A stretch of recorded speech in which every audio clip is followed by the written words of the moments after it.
When we look over executive orders, we did look over this one, additional measures to combat anti-Semitism, and my administration fought and will continue to fight anti-Semitism, blah, blah, blah, listing other, December 11th, 2019, I issued Executive Order 13899, my first executive order on combating anti-Semitism, of course. That was in 2019. He took office January 2017, so why did it take him so long to put anti-Semitism on the radar? Probably because there are other reasons, and he really doesn't care about anti-Semitism. But as we scrolled down this page and as we reviewed the executive orders, on this particular page, there's no mention of the number of the executive order. So it requires you to then go to the Federal Register to see not just, you can look at these both pages, EO 14188, additional measures to combat anti-Semitism, and it's also on this page as well, where it lists the whole executive order and also says, Executive Order 14188. So here's the deal. And this one went right past me because, again, the numbers are not on the official White House site, as you see here, but the numbers are on here. And when I first saw it, somebody shared a screenshot of a Wikipedia page on this executive order, and I refused to believe what I saw. I was like, there has to be something else about this. There has to be somebody getting this wrong, because even though I know Donald Trump is anti-Semitic, he's proven his anti-Semitism time and time again. Early on in his career, when he said who he wants borrowing his money or loaning his money or counting his money or whatever it is that he said about the money, because he didn't want black people doing it, he wanted Jewish people to do it. He wanted the people in yarmulkes to do it, as he said. To the fact that he went to a conference on anti-Semitism during the election and told the entire audience of Jews that they would be to blame, that Jews would be to blame if he lost the election. Of course, blaming an entire religion for your problems, we fought a little war about that back in 1945, or finished it in 1945, and we thought we solved that problem of, it's not a good idea to scapegoat an entire religion.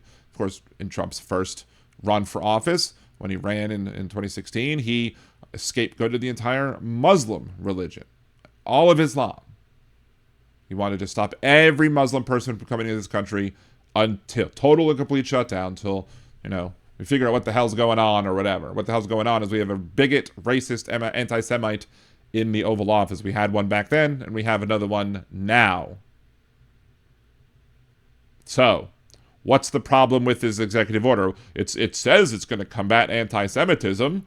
Isn't that good? Well, the Patriot Act was called the Patriot Act. It doesn't mean that if you disagree with it, that it's going to be, that you're unpatriotic. DOJ, Department of Government Efficiency, we've seen several examples already where their actions have not been seen as efficient whatsoever. But this one took the cake. This one absolutely took the cake. Why? Let's go to the Anti-Defamation League website. 14/88 are hate numerals. It's Nazi numerology, if you will. Numeric hate symbols, general hate symbols. 14 is shorthand for the 14-word slogan, which I don't memorize by heart because I'm not a Nazi, but it basically says, "We must secure the existence of our people and a future for white children." That's the 14 words. And then 88, H is the 8th letter of the alphabet, and when Nazis put 88 together, it stands for Hail Hitler.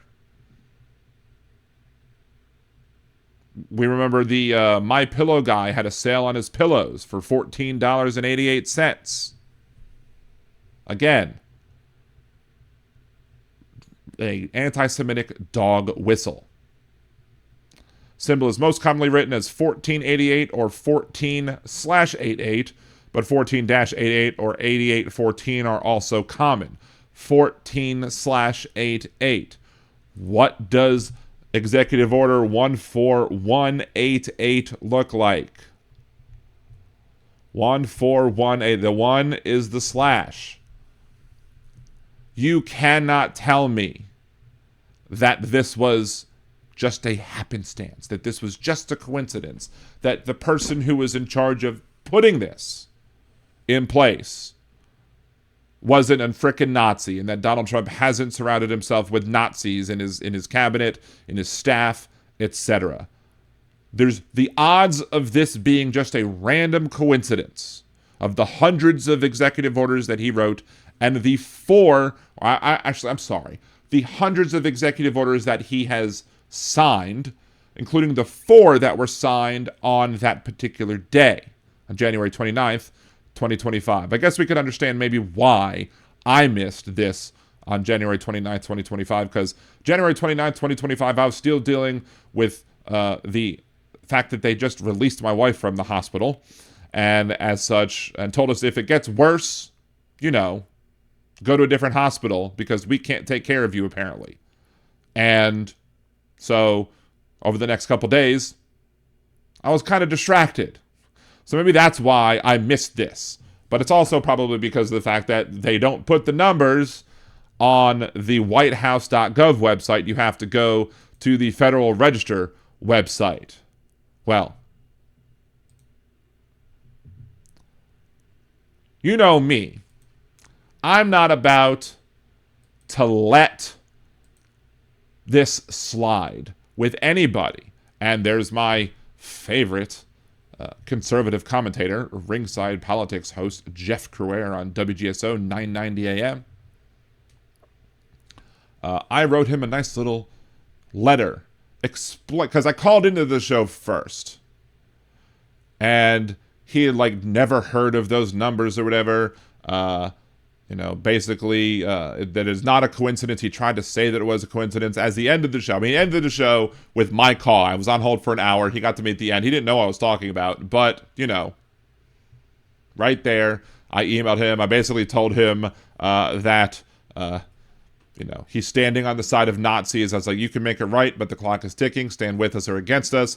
Brushing it off is standing against us. I guess you also thought the MyPillow ad was okay with the same numbers. And this is, of course, Jeff Crouere's response to me via email. I've never heard anything about that number ever before. I have no idea what neo-Nazis are doing because I do not follow them, do not support them, do not tolerate them on my show, and believe their ideology is hateful and disgusting. Well, just because you have the privilege and the luxury of getting to ignore what Nazis say, that doesn't mean that everybody else does. I don't have such a luxury. I have to keep an eye out for what the Nazis do because the Nazis want me and my family dead. He goes, it's ridiculous to think that the president who has a Jewish daughter, son-in-law, and grandchildren is anti-Semitic. This is their favorite line when I've talked about Donald Trump and his anti-Semitism in the past. Why? Because, what about David Duke? David Duke. If you had David Duke, and if David Duke, one of his children decided to marry somebody who was a black person, do you think David Duke would magically stop being racist? No. Maybe he'd make an exception for the people in his family, but probably not. But then again, Donald Trump is on record as wanting to boink his own daughter, so maybe he's willing to make an excuse just for her and her children and her son or her not son, her husband or his son-in-law and their family as well. No other president has come this close to his support of Israel. No, this is not support of Israel. By saying that he wants to raise Gaza, and by saying that he wants to put a whole frickin' resort town there in Gaza, that is helping Hamas with, recruitment. That's not being supportive of Israel. Why would an anti-Semite work to find pro-Hamas terrorists in this country and throw them out? I'm not convinced he's found actually any pro-Hamas terrorists. But again, just because conservatives don't like Muslims It doesn't mean that they don't like Jews either. They're probably happy with, the Jewish state of Israel killing Muslims. Not just Hamas, but their indiscriminate bombing makes conservatives all giddy with glee. Why would an anti-Semite withhold funding to universities that allowed pro-Hamas rallies on their campus? Because you're not doing that in our name. You're doing that to punish Muslims. You're not doing that to help Jews. Blah, blah, blah. So all these reasons as to why, why you shouldn't believe me, a Jewish person, and not just a Jewish person, but I like to say, I took college level courses on how to see anti-Semitism. Now, granted, this was a dog whistle that was very loud, very audible for many people to hear. But the idea that he thinks, I truly believe that the use of the number for the EO was not intentional by the president in any way. Why? The fact that the EO is about anti-Semitism, supposedly, just means that it's him trolling even more. Or maybe somebody from his administration trolling anymore. But still, if he really didn't know, which I doubt, but if he really didn't know, then people should be letting him know, and he should be making an apology. But we all know that Donald Trump will never apologize for anything that he does. Of course, I responded back to him with most of that, including the fact that, Richard Spencer is a known Nazi and supports Israeli statehood. Why? Because Richard Spencer wants all the Jewish people to live over there and not here. He doesn't want this to be a country as a haven for the Jewish people like myself. He wants this to be a white country, and Nazis don't consider Jewish people to be white, regardless of whether or not they're Ashkenazi or Sephardic. Of course, there's the fact that there's the Christian prophecies that call for the end times that want, as many Jewish people living over in the state of Israel so that when the end times come, we can all die first. With friends like that, who needs a frickin' enemy? I also brought up the fact that he had David Duke on his show when he said that he, didn't have David Duke on the show, at least since 2001. Well, I was like, that's BS, and I know that's BS, and I'll get to that in a second. Actually, we can get to that now, I suppose. David Duke was not on the show back in 2000. I mean, he might have been on the show in 2001. However, I looked back. I searched my Facebook page because I specifically remembered that I called into the show when David Duke was a guest. And I owned him. I completely screwed him up. Like, I completely, 100% owned his ass in that call that I made because he couldn't refute anything that I said. What was that date? The date of that show was July 15th, 2016. It was during the Trump campaign. It was when Donald Trump was being asked to denounce David Duke. And he hemmed and hawed and refused to do it, said he doesn't know who David Duke is. Who doesn't know who David Duke is? Give us a break. So not only does Jeff Crouere tolerate anti-Semitism on the show, he helps to perpetuate it by refusing to stand up against it, as do anybody else. So here's my idea. Here is an idea that I had about, what should be done by y'all, by people who you might know. I'm recording this as a separate video, and I'll probably make another video, just a shorter version of this, which is this. Why should he be allowed to have a show that goes unchallenged when he refuses to stand up against anti-Semitism? When he refuses to listen to Jewish people, when we tell him that something this president has done is anti-Semitic, he instead makes excuses after excuses instead of trusting us when it comes to issues of our own marginalization, of our own oppression, of our own discrimination.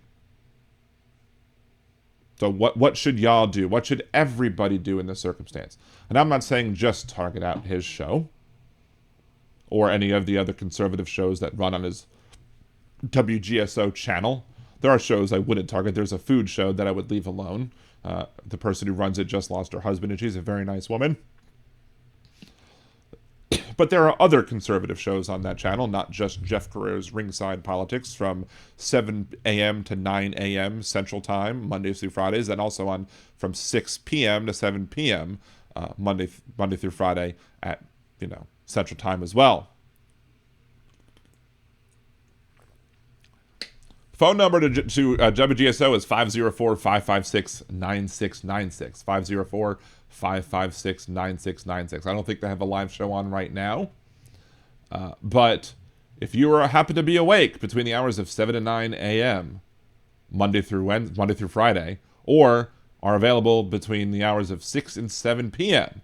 Central Time, Monday through Friday, I want as many people as can be calling up the show and telling him about all the anti-Semitism that comes with this executive order. Why not shut the show down? It's peaceful protest, right? It's not violence against anybody. But if you clog up the phone lines and don't allow the other people to call in and spout their anti-Semitism and their bigotry and their MAGA apologism, and instead you fill up the phone lines of that show and any other conservative show that you can think of, make them feel sorry that they are supporting this anti-Semite. Make them feel sorry. I mean, I don't know if they're even possible of that emotion, but make them regret it nonetheless. The answer isn't to just leave the shows alone.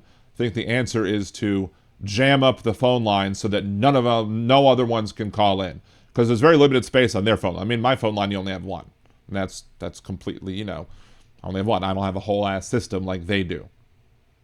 But absolutely, 100%, everybody should hop on board, get their friends to call in to this show, to that show, to other shows that are conservative, and make sure that the conservatives know exactly what they did. And look, it might make some of his listeners giddy. They might be very happy about the fact that the administration numbered something 14188.